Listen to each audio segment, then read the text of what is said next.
आज महाराज ध्रुव जी महाराज 5 वर्ष की अवस्था में घर को त्याग करके निकल गए। 5 वर्ष की अवस्था में महाराज आजकल के बच्चे भोजन भी नहीं करते, माँ पकड़ करके भोजन खिलाती है। ध्रुव जी महाराज की अवस्था कितनी है? 5 वर्ष की आयु है। और माँ ने बताया कि नहीं, जो माँ ने तुम्हारी छोटी माँ ने कहा है वही सत्य है, सारा संसार असत्य है।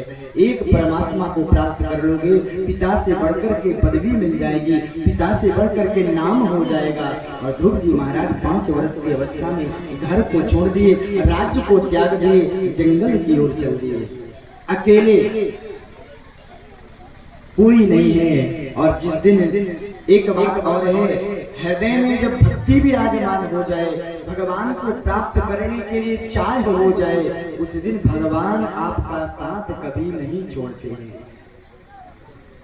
नारद जी महाराज मिल गए बीच रास्ते में, बीच मार्ग में, बीच जंगल में। अब मैंने पहले भी बताया कि नारद जी जिसे मिल जाए वो भगवान से दूर नहीं है, वो भगवान के पास आ गया। जीवन में जिस प्रकार से गुरु मिल जाए और सच्चा गुरु मिल गया तो आपका कल्याण अवश्य हो जाएगा, उसी प्रकार से महाराज नारद जी भी जिसे मिल जाते हैं उसका कल्याण करके छोड़ते हैं। नारद जी मिले हैं और नारद जी ने पूछा, बेटा कहाँ जा रहे हो? बोले भगवान को प्राप्त करने के लिए। और नारद जी परीक्षा करने लगे, भाई आजकल का वैराग्य भी बड़ा विचित्र है, घर में लड़ाई हो जाए तो चल देंगे अयोध्या के लिए, लेकिन अयोध्या जाने के बाद सिवान स्टेशन में रुके और महाराज फोन में याद आने लगा, पप्पू हमारा तो हमारे बिना खाता नहीं, हमारा पोता है, तो चलो बाद में देखेंगे, अभी लौट करके चलते, पोता खिला लेते हैं, बाद में अयोध्या जाएंगे। हैं? तो बैराग बंदर जैसे नहीं कि बंदर इस डाली से कूदे उस डाली में, उस डाली से फिर इस डाली में, तो ये वैराग्य का लक्षण नहीं है। वैराग्य जब उत्पन्न हो जाती है तो महाराज भगवान दूर नहीं होते हैं। लेकिन हमारा वैराग्य भी बड़ा विचित्र है। थोड़ी समय के लिए वैराग्य आता है, फिर भूल जाते हैं, सब कुछ उसी प्रकार से चलने लगता है। लेकिन ध्रुव जी महाराज जब चले हैं और ध्रुव जी महाराज को परीक्षा की नारद जी ने कहा, बेटा तू जहां जा रहा है, जिसको प्राप्त करने के लिए जा रहा है, बड़े बड़े संत योगेंद्र मुनेंद्र हजारों वर्ष से तपस्या कर रहे हैं, एक झलक नहीं मिल पाई, और तू क्या प्राप्त कर पाएगा? परीक्षा है ये। अरे घर लौट के चल। अरे माता पिता कभी बच्चों को कुछ बोल भी देते हैं तो महाराज पुत्रों को सहन कर लेना चाहिए। चलो तुम्हें जो चाहिए वो मैं दिलवा दूंगा। लेकिन महाराज ध्रुव जी ने कहा, आप नारद ही हो कि कोई दूसरे संत हो? क्यों? क्योंकि माँ ने बताया था कि नारद जिसको मिल जाते हैं वो भगवान को प्राप्त हो जाता है, भगवान के चरणों में बैठा देते हैं। लेकिन आप तो महाराज भगवान से दूर कर रहे हो, कह रहे हो घर चलो। कहे बेटा इसलिए कह रहा हूँ, जिस जंगल में तुम जाने की बात कर रहे हो उस जंगल में अनेकों अनेक जानवर हैं, सिंह भालू हैं, खा जाएंगे। ध्रुव जी ने हाथ जोड़ करके कहा, महाराज जीवन में यदि भगवान प्राप्त नहीं हुए तो महाराज ये जीवन किसी काम का नहीं है, सिंह भालू खा भी जाएगा तो कुछ बिगड़ने वाला नहीं है मेरा। ये क्यों? क्योंकि पंचायती धर्मशाला शरीर है, आज नहीं तो कल मर जाना है। लेकिन यदि हमारा शरीर से मरे जानवरों का भोजन तो हो जाएगा। बहुत समझाया है, लेकिन समझने के बाद कुछ समझ में नहीं आया। समझ गए कि ये पक्का चेला है भाई, पक्का चेला समझ करके कान में फिर मंत्र भी दे डाले। कान में मंत्र दिया है, द्वादश भागवत का मंत्र दिया, और मंत्र देने के बाद कहा, ततात गच्छ भद्रन्ते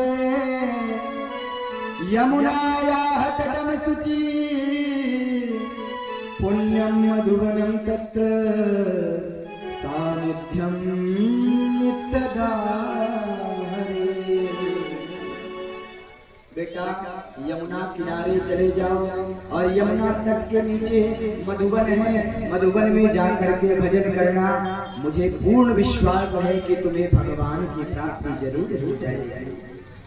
और आज ध्रुव जी महाराज यमुना तट की ओर मधुबन की ओर प्रस्थान कर चुके हैं। देखिए व्रत का नियम क्या होता है। आज ध्रुव जी महाराज कैसे व्रत करते हैं, कैसे तपस्या करते हैं, कैसे नियम लिया है, उसे ध्यान से सुनना। हम लोग भी नियम करते हैं, नियम टूट जाता है बीच में और अस्पताल पहुंच जाते हैं।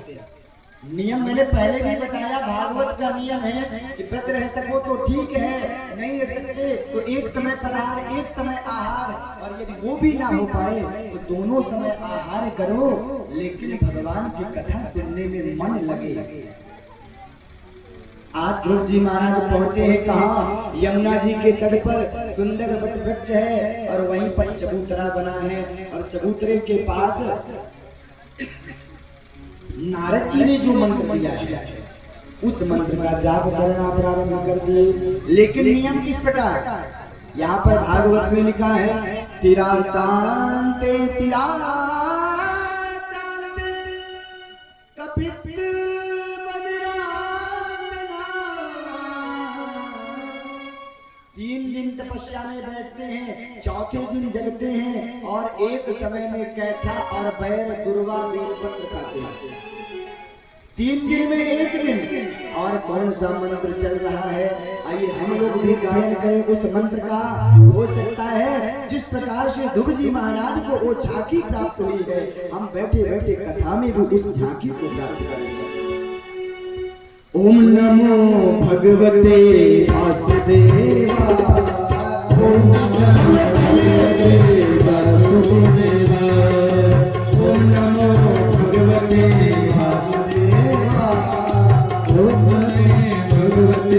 वासुदेवा, ओम नमो भगवते वासुदेवा,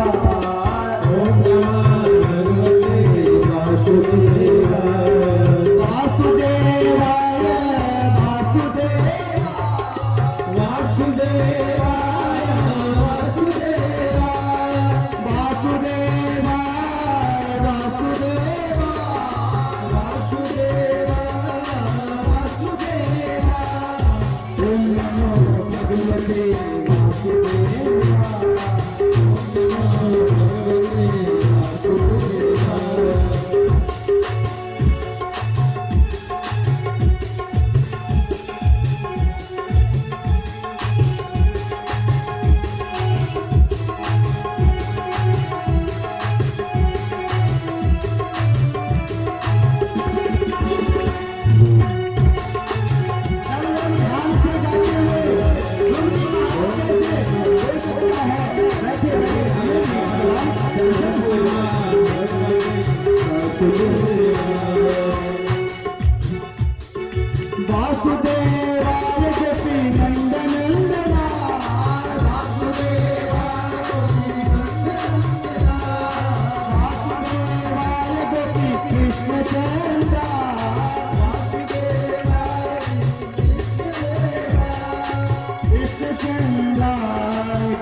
ओम नमो भगवते वासुदेवा, ओम नमो भगवते वासुदेवा,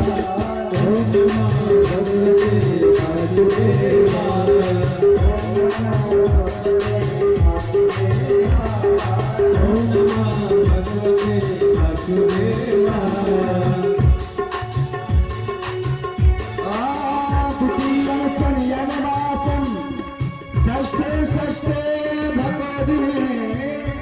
दूसरा महीना चल चुका है और दूसरे महीने में कैसा बचा है? 6 दिन में एक दिन, 6 दिन तपस्या में बैठते हैं ध्रुव जी महाराज और एक दिन जागृत अवस्था में आते हैं और एक दिन क्या पाते हैं? तृण पर्णाद भी, दुर्वा घास पत्ते बेलपत्र, और उसी प्रकार से भजन का नियम चल रहा है। ओम नमो भगवते वासुदेवा, ओम नमो भगवते वासुदेवा, ओम नमो भगवते वासुदेवा, ओम नमो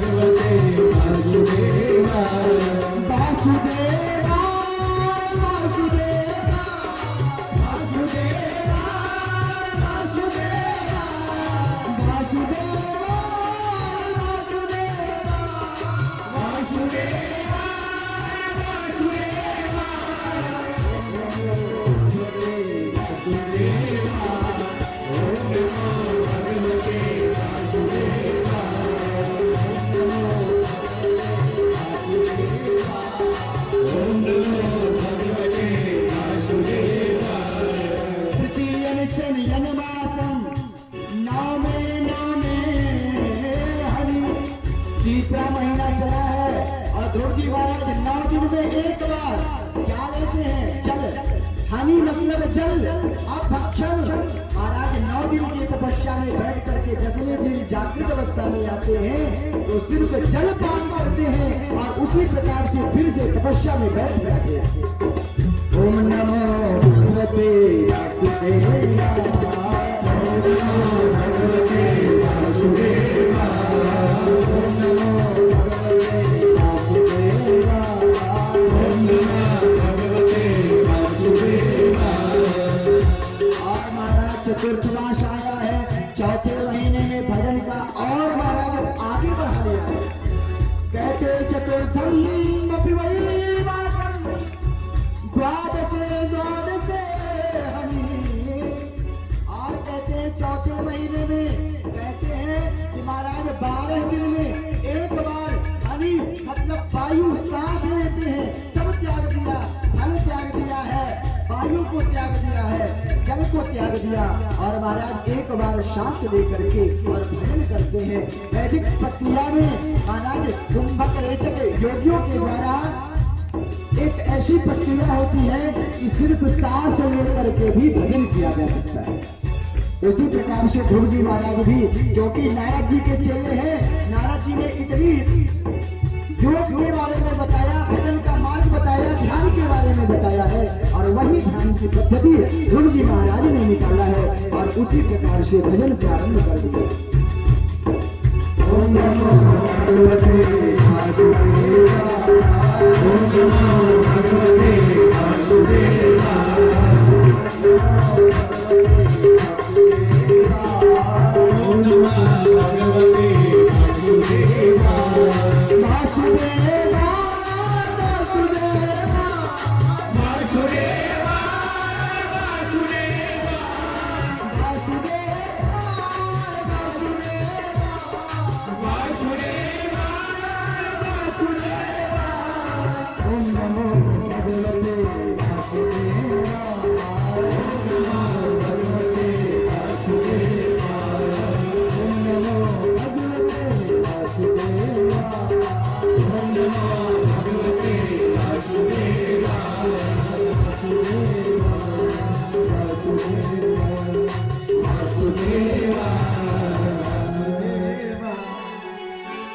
इस प्रकार से भजन की प्रक्रिया चल रही है महाराज। चतुर्थम वपि मई मासम द्वादशे हनि। महाराज चतुर्थ मास में 12 दिन में एक बार वायु भक्षण, लेकिन पंचमा मास चालू हुआ है भजन का। ध्रुव जी महाराज 5 वर्ष की अवस्था में 5 महीने के अंदर भगवान को प्राप्त किया। हम कहते हैं महाराज इतने साल हो गए भजन करते, लेकिन आज तक भगवान की एक छवि नहीं मिली। क्या आप सिर्फ भजन ही कर रहे हो? मन सिर्फ भगवान में ही है। आपका मन महाराज घर में भी है, दुकान में भी है, व्यापार में भी है, पत्नी में भी है, ससुराल में भी है। एक मन एक ही जगह लगे तभी तो मिल पाएगा। लेकिन हमारा मन सब जगह है और सब जगह लगाने के बाद सोचो कि भगवान मिल जाए तो महाराज ये तो बड़ा असंभव की बात है।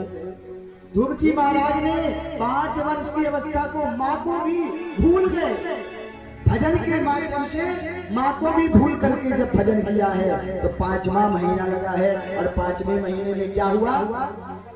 पंचमे मासनु प्राप्ते जित श्वासन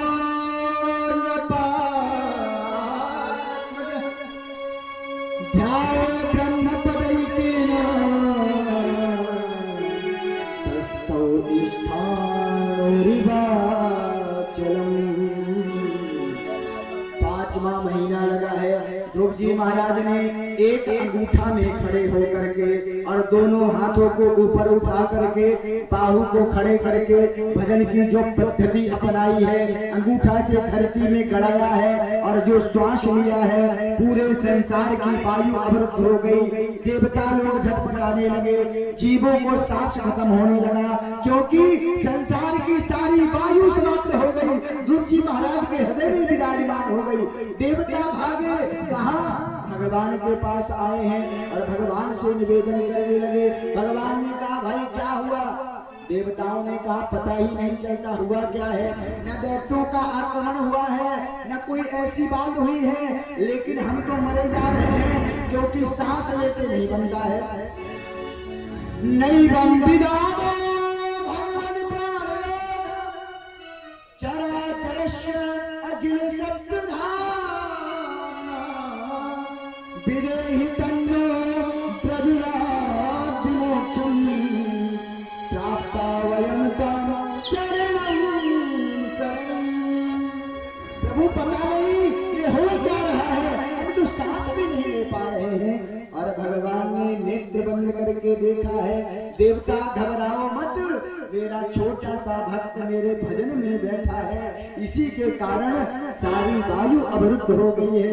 जाकर के दर्शन दूंगा तुम्हारा सारा संकट निवारण हो जाएगा। आज सुखदेव जी कहते हैं परीक्षित, आज भगवान दर्शन देने के लिए नहीं, यद्यपि भगवान अपने भक्त का दर्शन करने के लिए जा रहे हैं। बड़े बड़े संत हैं बैठे हैं, भगवान की रुचि नहीं हुई, लेकिन 5 वर्ष का जो महाराज पुत्र जो बेटा है ध्रुव जी हैं, वो बैठ करके जो भजन की प्रक्रिया जो बड़े बड़े संत भी नहीं कर पाते हैं, वो प्रक्रिया आज ध्रुव जी महाराज ने जब अपनाया है, भगवान से रहा नहीं गया। तुरंत करुणारूढ़ होकर के भगवान ध्रुव जी महाराज के पास पहुंच गए। लेकिन हुआ क्या? ध्रुव जी महाराज नेत्र बंद करके बैठे हैं, सामने भगवान खड़े हैं। बड़ी विचित्र स्थिति है महाराज, सामने भगवान है और ध्रुव जी महाराज नेत्र बंद किए। क्या महाराज, क्या सुंदर दृश्य है। भगवान सोचते हैं नेत्र खोले तो दर्शन पा ले, लेकिन ध्रुव जी महाराज नेत्र को खोलना नहीं चाहते हैं। क्यों? क्योंकि भगवान हृदय में विराजमान है। हृदय में जो दर्शन हो रहा है उसके कारण ध्रुव जी महाराज नेत्र बंद करके बैठे हैं। लेकिन भगवान ने क्या किया कि हृदय में जो झांकी थी उसे अंतर ध्यान कर दिए, और अंतर ध्यान हुए हैं। तुरंत ध्रुव जी महाराज छटपटाने लगे और वही झांकी साक्षात सामने खड़ी नजर आ गई है। बोली नारायण भगवान, आज भगवान सामने खड़े हैं। ध्रुव जी विचार करने लगे, नारद जी से, गुरु से, माता से हमने हर बात पूछा है, लेकिन एक बात तो पूछना भूल गए। बोले कौन सी बात? जब भगवान आ जाए तो पूजा कैसे करना है, अर्चना कैसे करना है, बंधन कैसे करना है, ये बात वो माँ ने न बताया न गुरु ने बताया।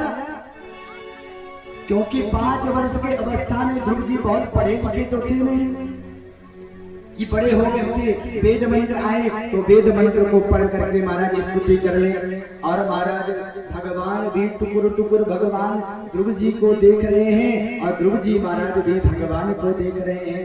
दोनों मौन है, कोई बोल नहीं रहा है। भगवान समझ गए कि ये ऐसे नहीं बोलेगा। अपने 5 जन्म संख को, क्योंकि भगवान का संख का नाम क्या है? 5 जन्म ऋषिकेश। 5 जन्म संख को भगवान ने क्या किया? ध्रुव जी महाराज के कपोल में स्पर्श कराया है, और कपोल में स्पर्श कराते ही जितनी वेद वेदांत थी, जितनी विद्याएं थी, ध्रुव जी महाराज को कंठ हो गया, याद हो गया। कहते हैं मूकम करो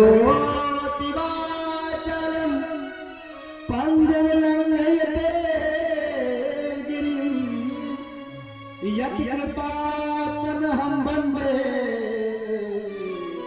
परमानंद माधवा। भगवान की जब कृपा होती है, मूकम करोति वाचलम, गुंगा बोलने वाला हो जाता है, लंगड़ा पहाड़ में चढ़ जाता है। यदि कृपा तम हम बंदे परमानंद माधवा। आज ध्रुव जी तो एक प्रकार से गूंगे ही थे, बोलने नहीं आता था, लेकिन भगवत कृपा हुआ है। 5 जन्म संख्य कपोल में स्पर्श हुआ है, सारे वेद वेदांत याद हो गए। ध्रुव जी महाराज की स्तुति करना प्रारंभ किए हैं। योऽन्तः प्रविश्य मम वाचमिमां प्रचुप्ता संजीवयत्यखिलांडं यदि खल शक्ति धरा सदा अन्यस्ते हस्त चरण श्रवण तवादी नमो भगवते पुरुषाय तुभ्यं नमो भगवते पुरुषाय तुभ्यं। हे प्रभु योन्ता प्रविष्ट मम वाचमिमां सुप्तां, आपने मेरे अंदर बैठ करके मेरे वाणी को जागृत अवस्था करा दिया है, मेरे वाणी को जगा दिया है। और आप सिर्फ वाणी के देवता नहीं हो, अन्यस्त हस्त चरण श्रवण त्वगारीन, हाथ के देवता आप हो, चरण के देवता आप हो, मुख के देवता आप हो, नेत्र के देवता आप हो। महाराज जितने अंग है, अन्यस्त हस्त चरण श्रवण त्वगारीन, प्राणा नमो, प्राण भी आपके द्वारा भी धड़कन धड़क रहा है। ध्रुव जी महाराज से भगवान ने कहा, ध्रुव कुछ मांगने के लिए तुम आए थे, मांगो क्या चाहते हो। आज ध्रुव जी ने मना कर दिया, प्रभु मांगने के लिए मैं जरूर आया था, लेकिन आज जब आपको मैंने देख लिया तो महाराज भगवान से मैंने बार बार कहा, मंदिर जाओ, कथा में जाओ, अयोध्या जाओ, भगवान से घर के लिए कोई संपत्ति मत मांग लेना, भगवान को तुम खुद भगवान को मांग लो कि भगवान आप ही मेरे हो जाओ, इससे बड़ा और दूसरा कोई मांग नहीं होगा। ध्रुव जी मांगने के लिए आए थे, राज्य कोष खजाना मांगने आए थे, राज्य मांगने आए थे, लेकिन भगवान को देखने के बाद कोई इच्छा न रह गया। उसी प्रकार हमारा भी मन हो, भगवान के पास कथा में जाओ, अपने कल्याण का साधन मांगना, क्योंकि इससे बड़ा कोई मांग है नहीं। जीवन में वस्तु पाओगे नष्ट हो जाएगा, पैसा पाओगे खत्म हो जाएगा, गाड़ी मकान गिर जाएंगे, लेकिन भगवान यदि मिल गए तो महाराज एक जन्म नहीं, जितने जन्म आपके होंगे भगवान आपके बन के रहेंगे। इससे बड़ा दूसरा मांग जीवन में कुछ नहीं होता है। और हरिओम क्या मांगा है? यदि मांगना है तो ध्रुव जी ने कौन सी वस्तु मांगी है ये याद रखना। भक्ति मोह प्रभुता त्वयि में प्रसंगो वृत्तानंत महता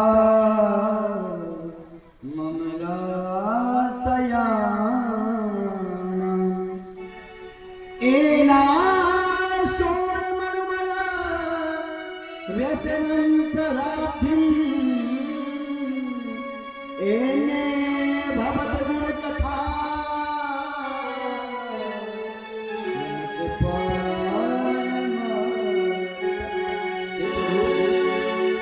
आप कुछ देना चाहते हो तो मुझे ऐसा वरदान दे दो कि जहाँ जहाँ आपकी कथा हो भक्ति मुह प्रवताम तई में प्रसंग हो, जहाँ जहाँ कथा हो मैं वहाँ वहाँ दौड़ता हुआ पहुँच जाऊं कथा सुनने के लिए। मेरी भक्ति इतनी जागृत हो जाए कि मैं रुक ना पाऊं आपकी कथा को सुन करके। कैसे कहते हैं जैसे व्यसन होता है, दारू पीने वाला बिना दारू के नहीं रह सकता, मरद तमाकू खाने वाला बिना तमाकू के नहीं रह सकता, वैसे भगवान मेरा व्यसन आपका कथा हो जाए कि बिना कथा के मैं रह ना पाऊं, ये मेरा व्यसन हो जाए। इससे बड़ा व्यसन और क्या चाहिए। बड़े प्रसन्न हुए भगवान। भगवान ने कहा ध्रुव तुम तो जरूर वरदान मांगने के लिए आए थे, राज्य मांगने के लिए आए थे, जाओ 36,000 वर्ष तक राज्य करोगे और राज्य करने के बाद मेरा वरदान है तुम्हें मेरे लोक में नहीं, मैं तुम्हारे लिए एक लोक बना करके देता हूँ। और आज भी ध्रुव जी महाराज के लिए ध्रुव लोक भगवान ने बना करके दिया है। बोले ध्रुव जी महाराज की जय। और महाराज ध्रुव जी महाराज को जब भगवान ने वरदान दिया है, चले आए, विचार करने लगे कि मेरे हृदय में देवताओं ने मतिर विदूषिता देवाई, ये देवता लोग मति मेरे मति को विदूषित कर दिए, क्योंकि भगवान को मैं नहीं मांग सका। जब साक्षात इतना बड़ा सम्राट अनंत ब्रह्मांड कोटि नायक आया है, उससे राज्य क्या मांगना भाई। जिसके रोम रोम में ब्रह्मांड है, ब्रह्मांड निकाया निर्मित माया रोम रोम प्रतिवेद करे, जिसके रोम रोम में ब्रह्मांड है, उससे आप कहो भगवान 1 लाख रुपए दे दो, है? वो तो उस प्रकार से है, किसी सम्राट के पास जाओ और कहो बहुत दिन से बीड़ी नहीं पिए, 2 कट्टा बीड़ी दे दो, बोलो राधे राधे। मांग तो ये है हमारा। अरे सम्राट के पास पहुंच गए हो, राजाधिराज के पास पहुंच गए हो और मांग तुम्हारी इतनी दूषित है। अरे मांगना है तो अनंत ब्रह्मांड कोटि नायक को मांग लेना, दूसरा कोई वस्तु मांगने लायक नहीं है। इस प्रकार से महाराज दिव्य ध्रुव जी महाराज ने भगवान को दर्शन प्राप्त करके लौटे हैं। और एक चीज और है, भगवान प्राप्त होने के बाद कहते हैं दुश्मन भी होगा वो मित्र बन जाएगा। आज जो माँ ध्रुव जी महाराज को कही थी कि जा मेरे गर्भ में जब आएगा सिंहासन में बैठेगा, वो आज माला लेकर के खड़ी है, चंदन लेकर के खड़ी है, अक्षत लेकर के खड़ी है ध्रुव जी के स्वागत में।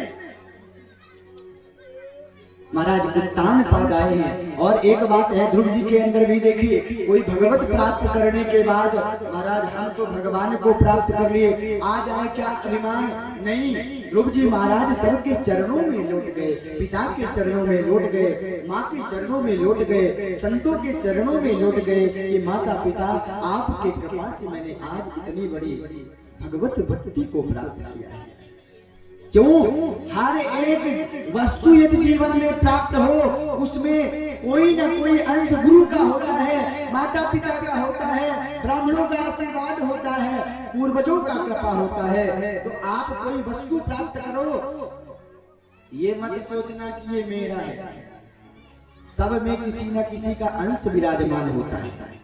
कोई पैसा कितना कमा रहा है, उस पैसे में अंश गुरु का है, देवताओं का भी है, ब्राह्मणों का भी है, दान के लिए भी है, माता पिता का भी अंश है, पत्नी का भी अंश है, उसमें सबका। ये मत समझो कि हम कमा रहे हैं किसी को पैसा नहीं देंगे, क्योंकि आजकल अभिमान बहुत आ जाता है।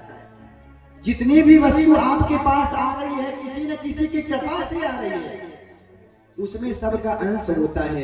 ध्रुव जी ने कहा कि पिताजी आपकी कृपा से, माँ आपकी कृपा से, गुरुदेव भगवान की कृपा से आज मैं ये मार्ग चुन करके भगवत प्राप्त किया हूँ, ये सब आपकी कृपा है। महाराज उत्तान पाद ने अपने मुकुट को उतार करके ध्रुव जी महाराज को दे दिया और तुरंत वन की ओर चल दिए। ध्रुव सो गलानी जप्यो हरि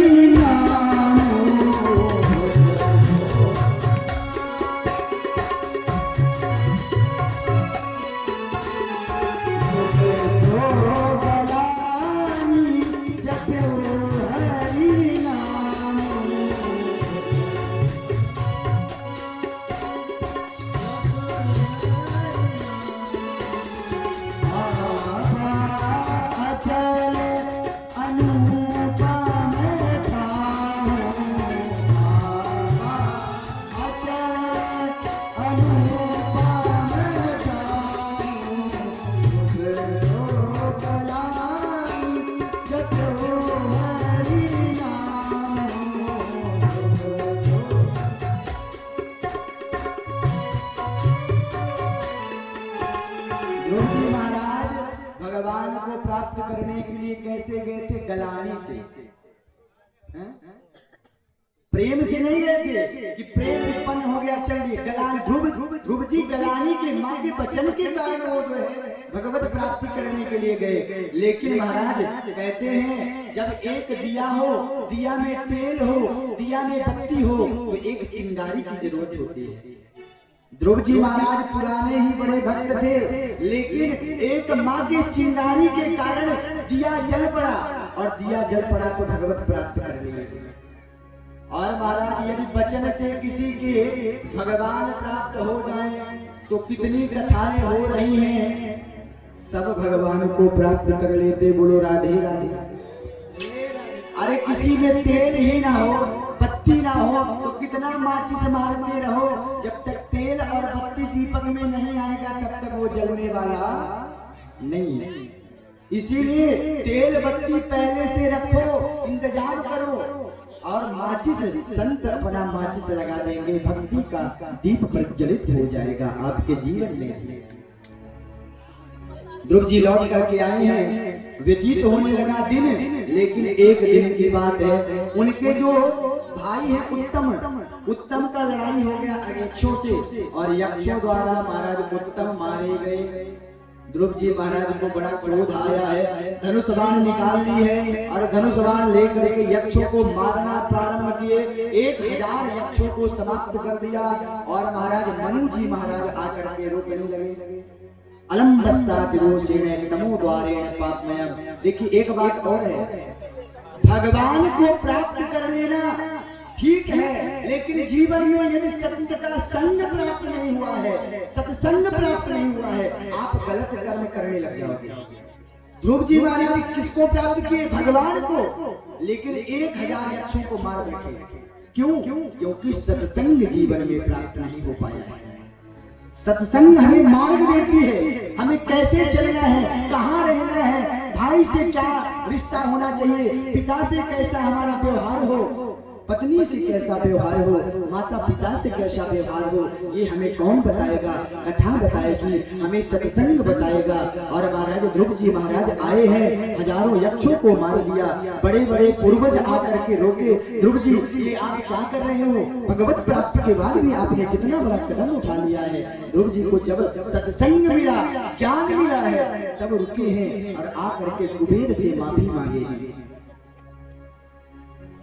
समय बीतता गया और समय बीतने के बाद 36,000 वर्ष पूर्ण हुए हैं, और 36,000 वर्ष पूर्ण होने के बाद महाराज यमराज जो है ध्रुव जी के महल के अंदर प्रवेश नहीं किए, बाहर घूम रहे थे। कितने दिन से? 5 दिन से।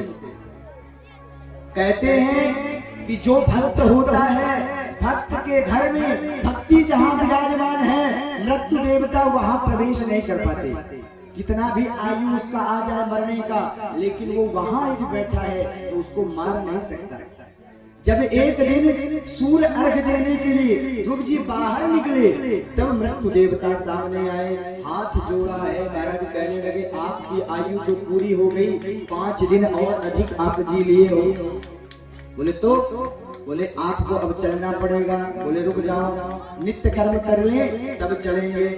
मृत्यु देवता जब आए हैं सामने, मृत्यु देवता को कहा सिर झुका करके बैठो। भक्ति में शक्ति क्या है? मृत्यु देवता आपके ऊपर नहीं, आप मृत्यु के ऊपर चढ़ करके जाओ।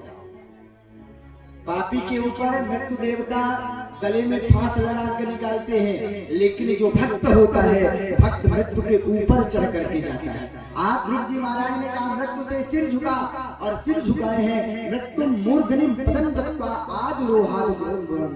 महाराज तुरंत मृत्यु के सिर में चरण रखे हैं और जाकर के विमान में बैठ गए। बोले ध्रुव जी महाराज की जय।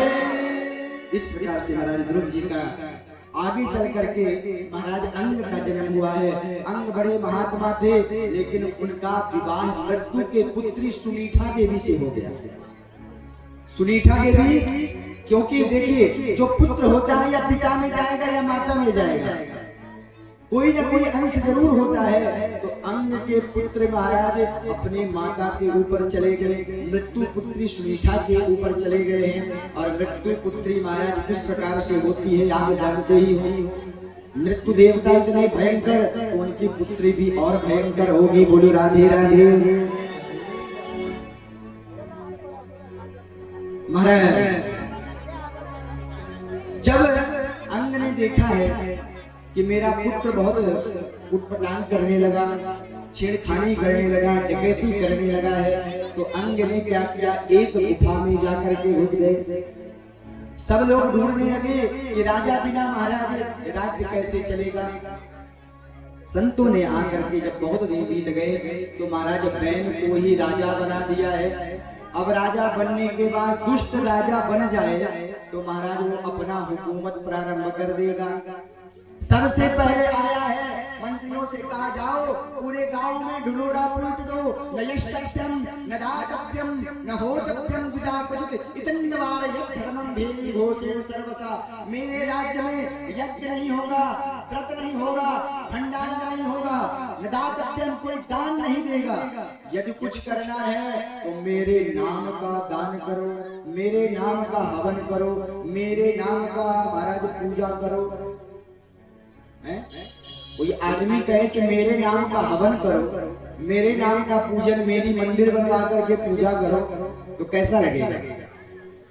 संत आए हैं समझाने के लिए, लेकिन संतों को भी महाराज गालियां सुनाने लगा। अरे आप लोगों को पता नहीं, राजा के रोम रोम में देवता होते हैं और मेरे रोम रोम में देवता राजा पूजनीय है, और मेरा महाराज हवन पूजन करना है तो करो, नहीं तो बंद हो जाएगा। और संतों ने एक हुंकार किया है, जल लेकर के जैसे छोटा की बहन भी स्वाहा, समाप्त हो गया। समाप्त होने के बाद अब महाराज जिस राज में राजा न हो तो चोरी डकैती अन्यत्र कार्य होने लगेंगे। राजा का शासन होता है, राजा से लोग डरते हैं। अब क्या हुआ, संत दोबारा लौट करके आए तो मृत्यु पुत्री सुनीता ने क्या किया था, अपने बहन जो पुत्र हैं उनका हड्डी अस्थियों को रख ली थी, जलाई नहीं थी। महाराज संतों ने कहा कि उसकी अस्थियों को लाओ, और अस्थियों को ला करके मंथन किया है हड्डी से, जैसे अग्नि मंथन होता है। जब बड़े बड़े यज्ञ होते हैं तो महाराज लकड़ी को घर्षण करके आग निकाला जाता है, तो उसी प्रकार से घर्षण किया है बाएं अंग का, पैर का। तो घर्षण में एक काला कलूटा आदमी निकल गया। वो कौन है? वो निषाद राज है, निषि, उसको निषाद राज का नाम दे दिया। निषाद राज का जन्म महाराज बहन के पैर से हुआ। दोबारा जब मंथन किए दाहिने हाथ से दाहिने वृक्ष स्थल को, जब मंथन प्रारंभ किए वेद मंत्र के द्वारा, तो साक्षात भगवान का प्रादुर्भाव हुआ है। दो रूपों में, लक्ष्मी मैया और भगवान नारायण दोनों आए हैं। बोले पृथु जी महाराज की जय, अर्ची मैया की जय। और संतों ने देखा उनके चरणों को, तो महाराज पद्म का चिन्ह है, शंख का चिन्ह है और महाराज गदा का चिन्ह है। समझ गए कि साक्षात निवारण के लिए भगवान हमारे यहाँ पधारे हैं। समय बीता है, राज्य सिंहासन में उन्हें बैठाया गया, और राज्य सिंहासन में बैठने के बाद पंडित जन जय जयकारा लगाने लगे। हमारे यहाँ भी यही होता है, कोई प्रधानी लड़ने और प्रधानी जीत के आ गए तो खूब जय जयकार होता है। ये प्रधान की जय हो, सरपंच या प्रधान क्या बोलते हैं यहाँ पे? प्रधान, मुखिया। तो मुखिया जी सोचने लगे, भाई जीतने के बाद इतनी जय जयकारी हो रही है तो काम करने की जरूरत क्या है? इतना जय जयकार लोग कर रहे हैं तो बिना काम के जय जयकार हो तो महाराज काम करने की जरूरत नहीं है। लेकिन पृथु जी ने कहा है कि देखो, जो कार्य करे जय जयकार उसी की होनी चाहिए। हमारे जय जयकार की जरूरत नहीं है, हमने कुछ किया नहीं भी जय जयकार क्यों? बोले महाराज करिए। बोले क्या करना है? बोले कि देखो पृथ्वी से अन्न पैदा नहीं हो रही, सारी पृथ्वी में जो बीज डालते हैं बीज भी सूख जाता है, पानी वर्षा नहीं हो रहा है। महाराज आप कुछ इंतजाम करिए, सारी प्रजा भूखे मर रही है। और महाराज पृथु जी ने धनुष बाण निकाल करके धरती को आदेश दिया, हे वसुंधरे, मेरे प्रजा को अन्न प्रदान करो। लेकिन वसुंधरा जो है पृथ्वी गाय का रूप धारण की, बछड़ा का रूप, और भागना प्रारंभ कर दी। सारे त्रिलोक में घूमी लेकिन कोई बचाने वाला नहीं। भगवान से यदि भागोगे तो कहां जाओगे? भगवान से भाग करके कहां जाओगे? तीनों लोकों में घूम ली, कोई बचाने वाला नहीं मिला। तो अंत में आकर के खड़ी हो गई, बोले कि भाई आपके पिता बहन बड़े ही नास्तिक प्रवृत्ति के थे, दान बंद यज्ञ बंद सब बंद करवा दिया, इसीलिए मैंने अपने बीज को भी अपने वृक्ष स्थल में अपने गर्भ में छुपा ली हूँ। लेकिन आप बड़े पुण्यात्मा प्रकट हुए हो तो मैं गाय बन करके आई हूँ, मेरा दोहन करो, और दोहन करने से सब कुछ प्राप्त हो जाएगा। और दोहन होना प्रारंभ हो गया। ब्रह्मा जी आकर के बछड़ा बने हैं, 4 वेदों का दोहन कर लिया। प्रहलाद जी आकर के बछड़ा बने हैं तो महाराज मदिरा का दोहन बन हो गया है। और महाराज बृहस्पति जी आए हैं, और जो पैत हैं अश्विनी कुमार वो आए हैं, तो प्रकृति के जितने भी औषधि थे उनका दोहन होने लगा है। सब दोहन करने के बाद पहाड़ हो गए थे पूरे धरती में। और महाराज पृथु जी ने क्या किया कि सारे पहाड़ को उठा करके उत्तराखंड भेज दिया है, इसीलिए पूरी धरती साफ हो गई है। बाद में महाराज यज्ञ करना प्रारंभ किए और यज्ञ करने के बाद जो है इंद्र को, देखिए हर चीज पूजा पाठ आप करते हो, एक आचमनी अंतिम में जल क्यों गिरवाते हैं? क्योंकि इंद्र घूमते रहते हैं। जिस समय आप पूजा करते करते अपने स्थान को छोड़ दिए तो जितना पूजा किया है पूजा का फल इंद्र लेकर के चल देंगे। इसीलिए पूजा में बैठो, आप घर में भी पूजा कर रहे हो, यदि आसनी में बैठे हो तो एक आचमनी जल आसन में गिराओ, जहां पर बैठे उस धरती में गिराओ और धरती में गिराने के बाद अपने मस्तक में लगा लो, मतलब जो पूजन का फल है वो हमें प्राप्त हो जाए। और जिस समय आप छोड़ करके चल दिए तो मान लो पूजा भी जय सिया राम हो गया, पूजा भी इंद्र लेकर के गए। तो इसीलिए हर यजमान को हम लोग कहते हैं नहीं, आसन में जल उठा गिराइए उसके बाद उठिए। तो इस प्रकार से महाराज यज्ञ होना चालू हुआ है और यज्ञ में महाराज इंद्र आकर के घोड़ा चुरा करके ले गए, क्योंकि यज्ञ में इंद्र को बड़ा डर लगा रहता है। महाराज यज्ञ यदि कर लेंगे, 100 यज्ञ जो कर लेता है वो इंद्र की गद्दी प्राप्त कर सकता है। इंद्र का नाम है शतक्रतु, मतलब 100 यज्ञ करने के बाद लोग इंद्र की गद्दी में, इंद्र कोई आदमी नहीं, इंद्र गद्दी का नाम है। जैसे प्रधानमंत्री का गद्दी है, मुख्यमंत्री का गद्दी है, कोई भी इसमें आकर बैठे, वैसे इंद्र का भी गद्दी है। उस गद्दी में बैठने के लिए यहाँ भी महाराज वोट में आप जीतो, मंत्रिमंडल में आप जीतो, तब आप प्रधानमंत्री मुख्यमंत्री बनोगे। उसी प्रकार वहां भी आप 100 यज्ञ करके जाओ तो आप महाराज इंद्र की गद्दी में बैठ पाओगे। यहाँ पर 100 यज्ञ करने के लिए जब पृथु जी ने संकल्प लिया है नर्मदा के किनारे में, तो महाराज घोड़ा लेकर के भागे इंद्र, लेकिन पृथु जी का जो प्रथम पुत्र थे वो जाकर के इंद्र को हरा करके घोड़ा लेकर के आए। उनका नाम ही हो गया विजताश्व, क्योंकि इंद्र को जीत लिए हो। दोबारा भी घोड़ा चोरी किया है और घोड़ा चोरी करने के बाद पृथु को बड़ा क्रोध आया। एक बात और आप ध्यान देना, पूजा में यज्ञ में यदि आप जजमान हो, कथा भी सत्यनारायण का भी सुन रहे हो, लेकिन कभी जीवन में यदि जजमान बनो तो क्रोध नहीं लाना, न क्रोध आए, न आपके वाणी से कुछ अनर्गल बातें निकले। यदि निकल जाएंगे तो पूरा फल समाप्त हो जाएगा। जितने बड़े बड़े संत बैठे थे, यज्ञाचार्य बैठे थे, महाराज पृथु से कहा, महाराज पृथु आप यज्ञ के यजमान हो, क्रोध मत करना, क्रोध करोगे तो पूरा यज्ञ का फल नष्ट हो जाएगा। तो बोले क्या करें? बोले आप चिंता मत करो, हम वेद मंत्र पढ़े देते हैं, इंद्र को स्वाहा कर देंगे। लोग इंद्राय स्वाहा करते हैं, आप कहो तो इंद्र को स्वाहा कर दें, वेद मंत्र में इतनी शक्ति है। बोले मार दो मंत्र, और महाराज इंद्र का मंत्र जैसे पढ़ने लगे हैं, इंद्र की सिंहासन सहित खींच करके हवन कुंड के पास आ गया और स्वाहा करने ही वाले थे, उसी समय ब्रह्मा आ गए और भगवान नारायण आ गए, ब्राह्मण देवता रोको। अरे इंद्राय स्वाहा करने के बगैर इंद्र को स्वाहा कर दिए।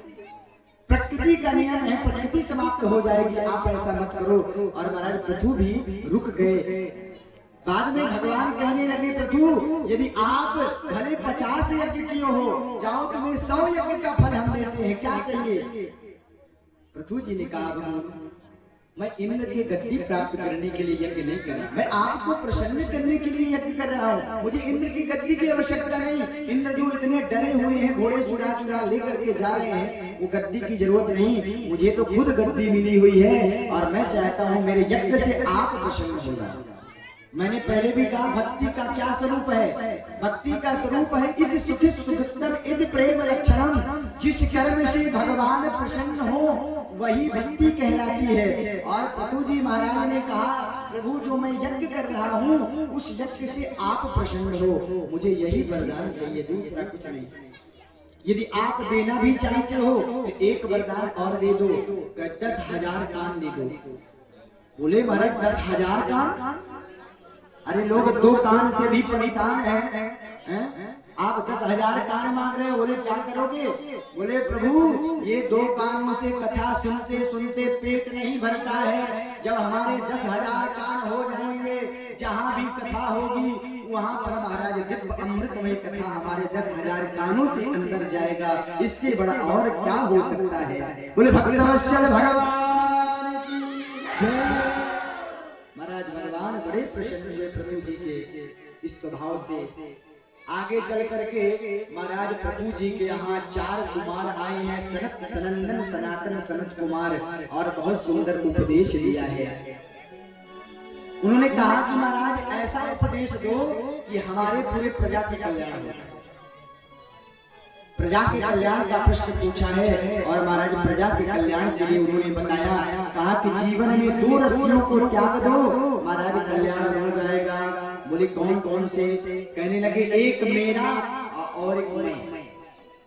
ये मैं हूँ, ये मेरा शरीर है। जिस दिन आप ये भूल जाओगे ये मेरा नहीं है, ये पंच भौतिक शरीर जल का है, तेज का है, वायु का है, अग्नि का है, आकाश का है, ये मेरा नहीं है। उस दिन आप मुक्त हो जाओगे।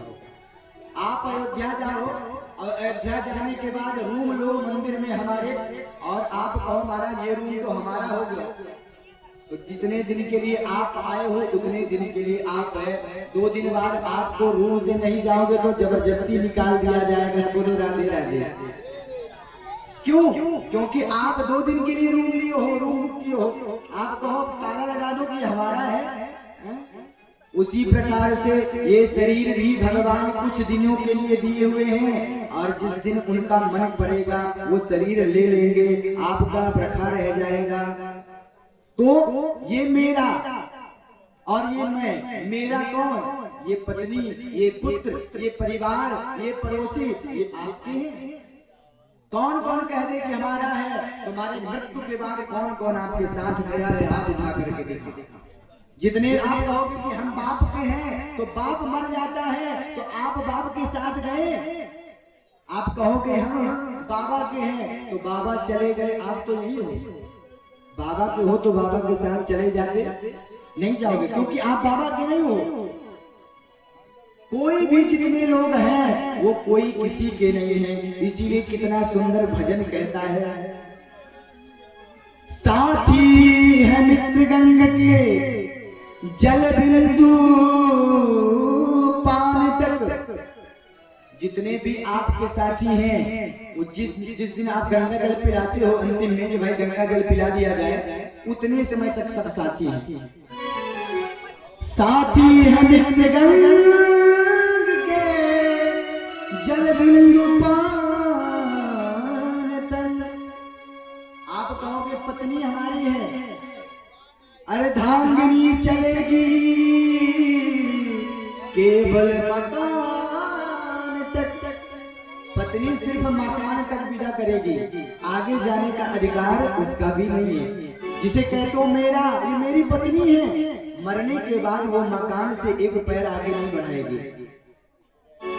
और क्या कहते हैं, परिवार के सब लोग चलेंगे श्मशान तक।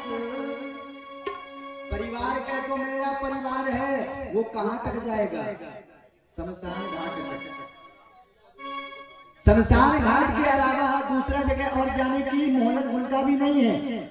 और बेटा भी फर्ज निभाएगा, मुख अग्निदान। कहोगे मेरा बेटा है, ये मेरी बेटी है, बोले कहां तक जाएगी? बोले शमशान घाट में बेटा मुख में आग जरूर दे देगा, उससे आगे नहीं जाएगा।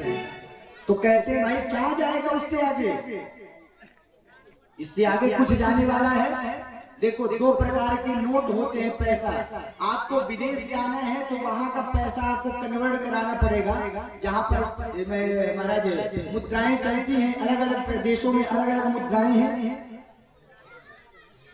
जैसे आप भारत में हो तो भारत की करेंसी चलेगी, नेपाल चले जाओ तो नेपाल का नोट अलग हो जाएगा।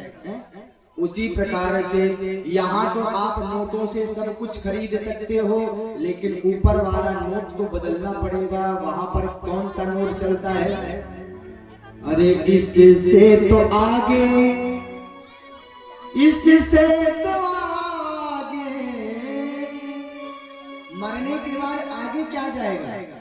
इससे तो आगे भजन ही है प्राणी, हरि के भजन बिन अकेला रहेगा। इससे तो आगे भजन ही है प्राणी, हरि के भजन बिन अकेला रहेगा। ये मन ये 2 दिन का मेला रहेगा, कायम जगत का झमेला रहेगा।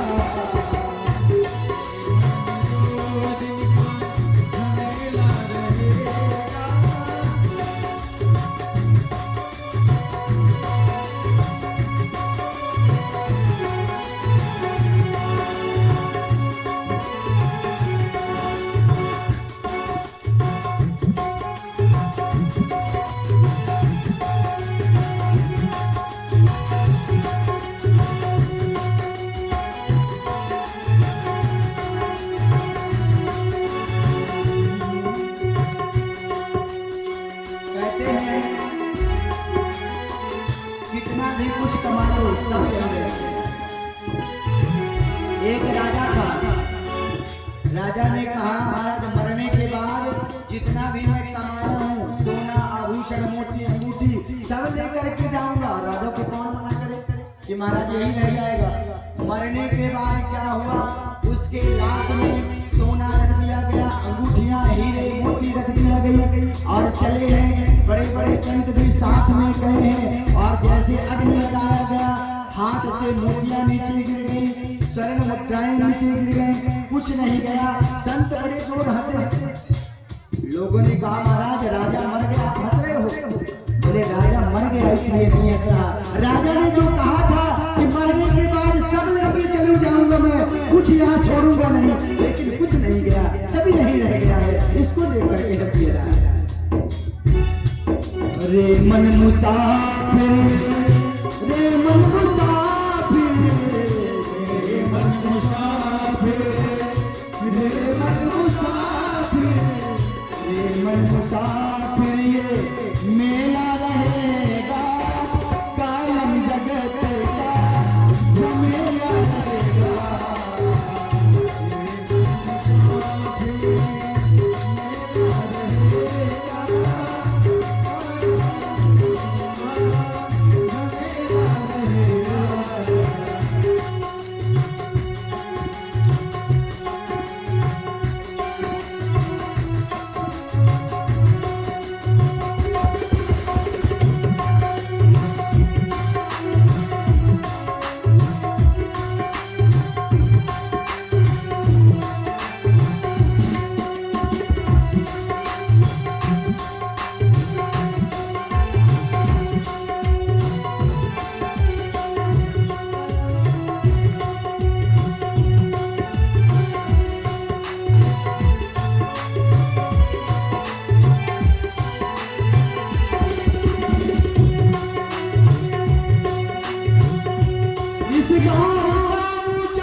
जो महल तू बनाएगा,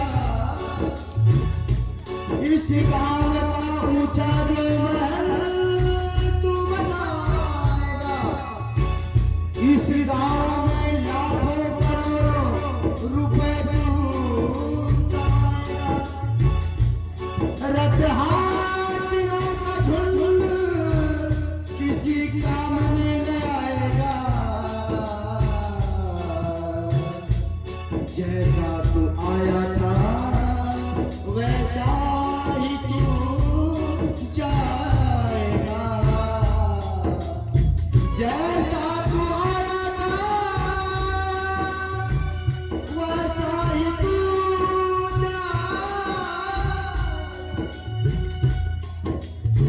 तेरे सफर में, तेरे सफर में, तेरे सफर सवारी के खातिर कंधों में गठरी का ठेला रहेगा। तेरे सवारी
एक दिन एक व्यक्ति घूमने निकला,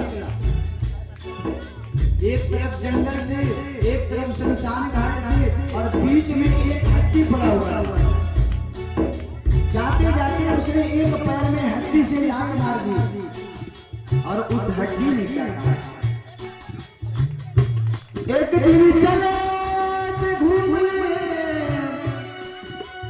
दिल में कुछ अरमान थे, एक तरफ थी झाड़ियां, एक तरफ शमशान, एक तरफ थी झाड़ियां, एक तरफ शमशान थे। होता जब लगी एक हड्डी को, हड्डी के ये बयान, हड्डी क्या कहा हड्डी ने उस आदमी से, अरे चलने वाले, अरे चलने वाले जरा संभल कर चलो, एक दिन हम भी इंसान थे, एक दिन हम भी इंसान। हड्डी ने कहा, अरे चलने वाले जिस तरह अभिमान में चलते हो मैं भी अभिमान में चला करता था, आज मर करके हड्डी पड़ करके बना हूँ और तू जो अभिमान में चलता है एक दिन तू भी हड्डी बन करके पड़ा रहेगा। अरे अरे मन ये 2 दिन का मेला रहेगा, अरे मन ये 2 दिन का मेला रहेगा, कायम जगत का झमेला रहेगा, अरे मन ये 2 दिन का मेला रहेगा,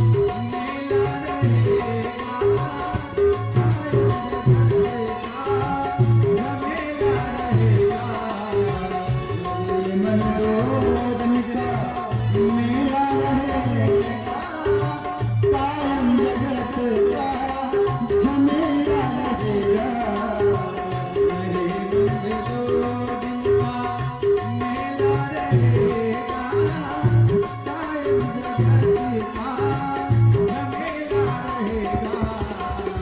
अरे मन ये 2 दिन का, ये 2 दिन के मेरा है जीवन का। किस दिन महाराज आ जाए वो दिन, मेरा समाप्त हो जाए, शरीर समाप्त हो जाए, निकलना पड़ जाए। इसीलिए जीवन में आप कहीं जाते हो, आपके जिस दिन टिकट होती है पूरी तैयारी में आप रहते हो कि आज जाना है, पूरे कपड़े बना लेते हो, अपना सूटकेस बैग में सरिया लेते हो कपड़े कि आज जाना है। तो महाराज ऊपर की तैयारी कौन करेगा, ऊपर जाने का तैयारी कौन करेगा? अरे आपको कहीं जाना है, उसका तो टिकट पता है कि इस तारीख को जाना है, लेकिन ये ऊपर जाने वाला टिकट है, ना टाइम है, ना डेट है, किस दिन टिकट कट जाए ये भगवान जानते हैं। इसीलिए तैयारी वृद्धावस्था में नहीं, बाल अवस्था में तैयारी चालू हो जाए।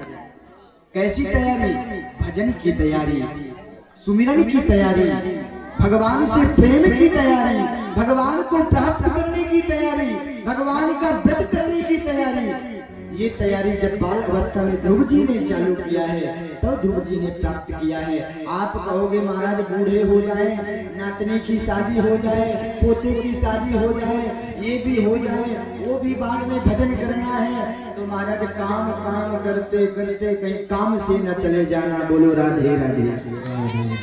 याद रखना जीवन, ये कथा संकेत देती है, घंटी बजाती है कि नहीं जाना है, ये मत भूलो। जीवन में सब कुछ करो, लेकिन एक चीज याद रखना, मृत्यु मृत्यु किसी को, क्योंकि ये मृत्यु लोक में आए हो, अमृत का बीज कोई खा के नहीं आया कि महाराज अभी अमर है, मरना सबको है, बाल हो, वृद्ध हो, युवा हो, नर नारी कोई भी हो, सबकी मृत्यु आएगा।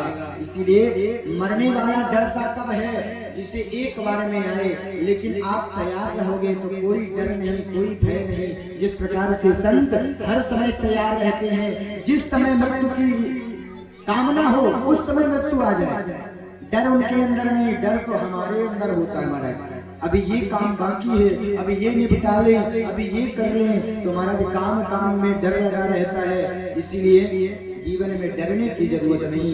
अंत काल में भगवान का सुमिरन चलता रहे। एक बूढ़ी माई खटिया में सोई हुई थी महाराज, और सोए सोए मुंह बंद हो गया, वक्र बंद हो गया, मरते समय बोलना बंद हो जाता है। अब कुछ बोलना चाह रही थी बेचारी। अब 4 लड़के थे उनके, सोचे ये दाई जो है कुछ बोलना चाह रही, मतलब माल खजाना कहीं रखा है भाई, तो लगता है कुछ पैसा ऐसा लुका करके रखी है, अंत काल में बताएगी। डॉक्टर को बुलाया गया, डॉक्टर साहब ने कहा 5000 लगेगा, एक इंजेक्शन लगाएंगे, एक बार बोलेगी। बोले कहीं लाखों का सामग्री हुआ तो महाराज 5000 जाएगा, 95 तो बचेगा। बुलाया डॉक्टर, लगाइए इंजेक्शन। अब महाराज बूढ़ी माई को डॉक्टर ने इंजेक्शन लगाया है, एक वक्र खुला, पीछे कह रही अरे दिखाई नहीं देता, मैं जिसमें प्रतिदिन झाड़ू लगाती हूँ उस झाड़ी को बछड़ा खाए ले रहा है। और उसने कहते राम नाम सत्य हो गई, बोलो राधे राधे। लड़कों ने हाथ पकड़ करके रोना चालू किया कि महाराज 5000 बच गया होता, इनके चक्कर में 5000 और निपट गया, बोलो राधे राधे। अंत काल में भी घर के जो काम काज है उसमें लगा है मृत्यु काल। भगवान कहते मृत्यु सुधर जाए। फोटो खींचती है जब महाराज कैमरामैन, तो आप कहते हैं कि भाई स्माइल दो, थोड़ा मुस्कुराहट हो, क्योंकि जो फोटो खींच जाएगा वो सब दिन के लिए रह जाएगा। तो मृत्यु काल में भी आपका फोटो खींचता है। मृत्यु काल में जहां मति जहां गति जाएगी वही रूप बनना पड़ जाएगा। आगे की कथा में आ रहा है, आप सुनोगे कथा जड़ भरत जी का। मृत्यु काल में जहां हमारा मन चला जाए, मरने के बाद महाराज वही बन करके तैयार हो जाओ। स्त्री में है स्त्री बनोगे, लड़कों में है लड़का बनोगे, जिसमें आपका मन चला गया। अंत काले अंते यामति सागति, वही गति आपको प्राप्त हो जाती है। इसीलिए अंत काल सुधर जाए तो सब सुधर जाता है। अजामिल की कथा भी सुनोगे, कितना पापी दुष्ट दुराचारी था, अंत काल उसकी सुधर गई, अंत में मोक्ष हो गया। लेकिन तो यही बात है महाराज, अंत ही नहीं सुधरता है। अंत में बुढ़ौती काल में बूढ़ों को बहुत महाराज माया घेरता है।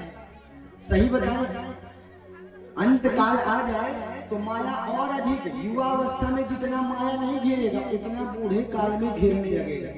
बच्चों को सब नहीं देंगे, बोलेंगे नहीं अभी हम अपने पास रखेंगे, हाथ न चले न पैर चले न मुख चले, लेकिन मालिक खुद बन करके बैठे हैं, बोलो राधे राधे। मालिक बनने लायक पुत्र हो गया, पुत्र को संभालने के लिए दे दो कि भाई संभालो। इस प्रकार से महाराज दिव्य चरित्र आया है, पुरंजन प्रोत्थान आया है, पुरंजन के माध्यम से दिव्य वहां पर नारद जी ने बताया है। और आगे चल करके महाराज एक सुंदर कथा आई है। परीक्षित जी ने भगवान नारद जी से एक प्रश्न पूछा है, वहां पर कहा कि ये बताइए भगवान हर समय देवताओं को पार लगा देते हैं, दैत्यों को मार देते हैं, तो ये बताइए कि भगवान समदर्शी हैं या नहीं है? भाई भगवान यदि समदर्शी हैं तो दैत्यों को भी तो वही गति मिले जो संतों को मिलता है। लेकिन हर समय हम सुनाई देता है कि महाराज दैत्यों को मार दिए, देवताओं को पार लगा दिए, तो ये क्यों? क्या भगवान समदर्शी नहीं है? तब नारद जी महाराज ने बताया है, क्योंकि ये चरित्र दो कथाओं से मिलती जुलती है। एक धर्मराज युधिष्ठिर जी महाराज ने नारद जी से पूछा था, और यही बात परीक्षित जी ने सुखदेव जी से पूछा है। दोनों एक साथ पूछ रहे हैं कि महाराज क्यों भगवान समदर्शी हैं या नहीं है, दोनों पूछा गया। तब कहते हैं कि महाराज उस समय की बात है जिस समय राजसूय यज्ञ हो रहा था। राजसूय यज्ञ में प्रथम पूजन के अवसर पर महाराज सभी देवताओं ने विचार किया किसको प्रथम पूजन बनाया जाए। तो महाराज पांडवों ने कहा कि भगवान कृष्ण के अलावा प्रथम पूजनी दूसरा कोई नहीं हो सकता है। लेकिन शिशुपाल जो है महाराज गाली सुनाने लगा, अरे गाय चराने वाला महाराज ये प्रथम पूजनी आप लोगों की बुद्धि भ्रष्ट हो गई। अरे किसी राजा महाराजाओं को प्रथम पूजनी बनाओ, ये छलिया को ग्वाला को प्रथम पूजनी बना रहे हो। और महाराज क्योंकि जब शिशुपाल का जन्म हुआ था तो 4 हाथ और 3 आंखें एक साथ थी। तो महाराज आकाशवाणी हुआ कि जिसके स्पर्श करने से 2 हाथ और 1 आंख गायब हो जाए वो तो वही इसको मारेगा। और महाराज क्या था, जब भगवान कृष्ण शिशुपाल को हाथ में लिए तो 2 आंख गायब हो गया, 1 नेत्र गायब। मां ने कहा कि महाराज ये बताओ अपने भाई को तुम मारोगे? तुम्हारा भाई है, वचन दो कि तुम इसे नहीं मारोगे। भगवान कृष्ण ने कहा 100 अपराध माफ है, 100 अपराध ये करेगा, 100 अपराध की माफी है, लेकिन 101 हो गया तो बचने वाला नहीं है। आज वही जब महाराज भीमसेन गदा उठा करके शिशुपाल को मारने के लिए चले, भगवान ने कहा कि बैठ जाओ शांत से, गिनने दो। गिनती चालू कर दिए और गाली देते देते 50 गाली दे दिया, 60 70 80 पहुंच गए। भगवान बार बार सावधान करते शिशुपाल सावधान, लेकिन वो तो कहा महाराज मनमस्ता गाली पर गाली देते जा रहा है। 90 पार हो गए, 91 92 95 98 99 100 गाली। शिशुपाल सावधान, अब एक भी गाली दिया तो उस समय तुम बचने वाले नहीं हो।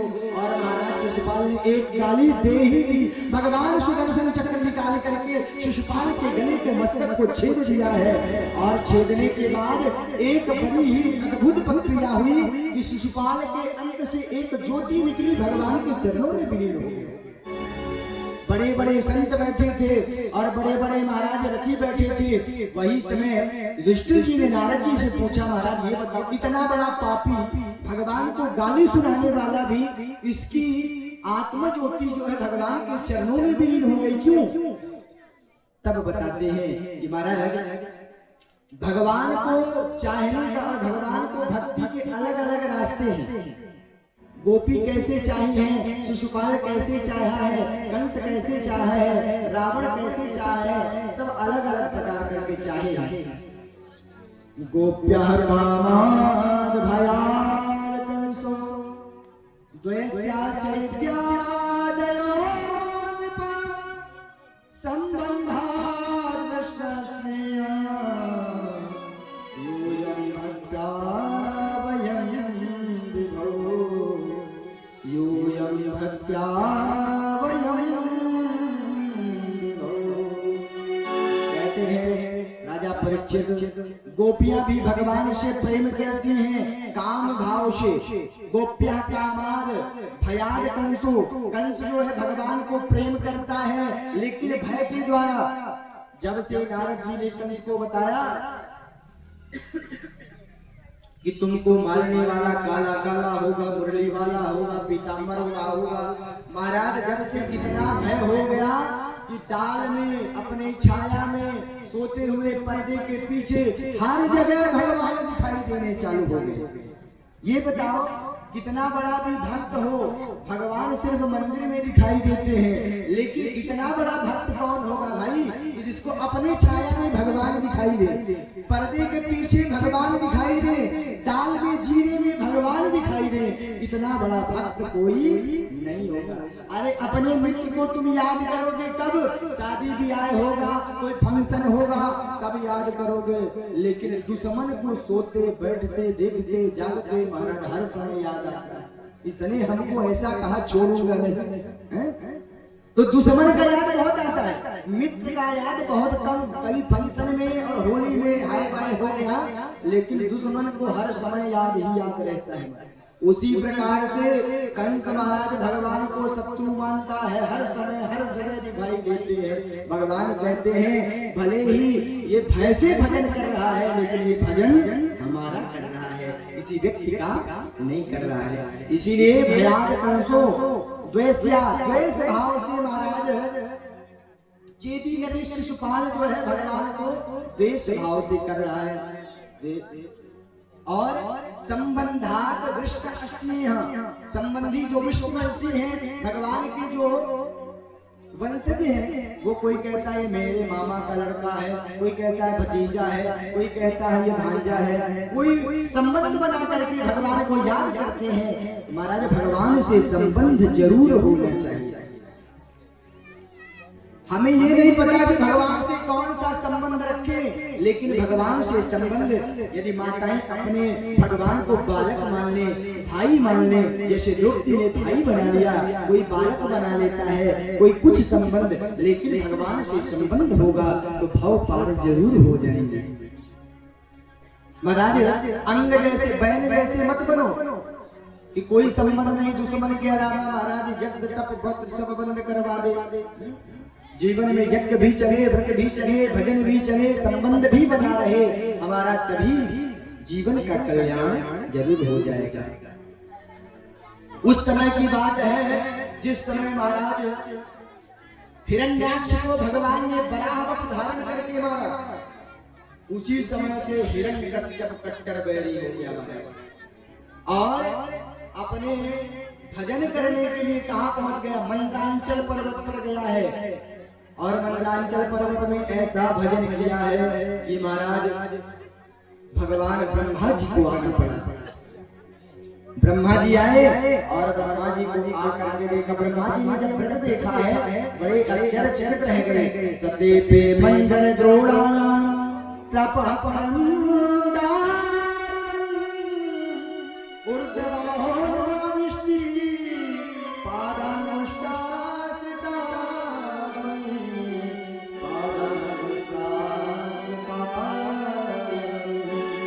लेकिन जब ब्रह्मा जी ने कहा उठो उठो बेटा, तुम्हारा व्रत पूरा हो गया, तपस्या पूरा हो गया है, और महाराज वरदान देने की बारी आई। हिरण्यकश्यप ने कहा महाराज अमर कर दो हमें। ब्रह्मा जी ने कहा अमर को हम खुद नहीं है भाई, तुझे अमर कैसे करे? अमर नहीं करोगे तो 10 वरदान मांगेंगे। बोले 10 मांग लो पर अमर को छोड़ दो। तो फिर कैसे वरदान मांगता है? कुछ और नहीं इतना दे दो,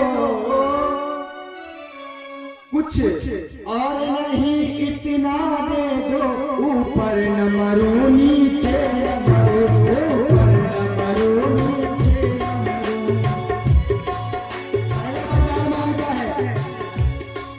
कुछ और नहीं इतना दे दो, ऊपर न मरो नीचे न मरो,